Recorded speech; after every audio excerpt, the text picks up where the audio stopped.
जैसे ही मौसम तब्दील होता है, जिस तरह इंसान के ऊपर भी इसके असरात होते हैं, उसी तरह जानवर पे भी इसके असरात होते हैं।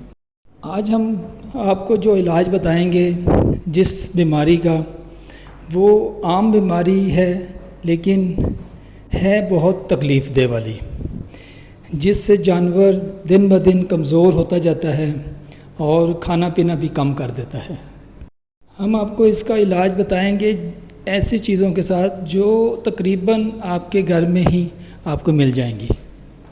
सबसे पहले आपने लेनी है 1 चम्मच खसखस।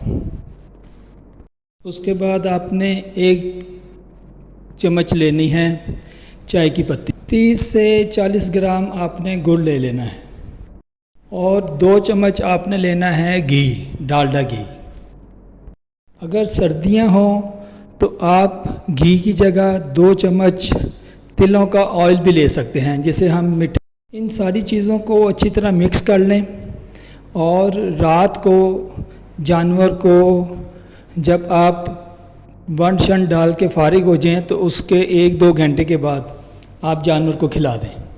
कोशिश करें कि उसके करीब से पानी भी हटा दें, तो इंशाअल्लाह आपका जानवर 5-6 दिन के बाद बेहतरीन हो जाएगा।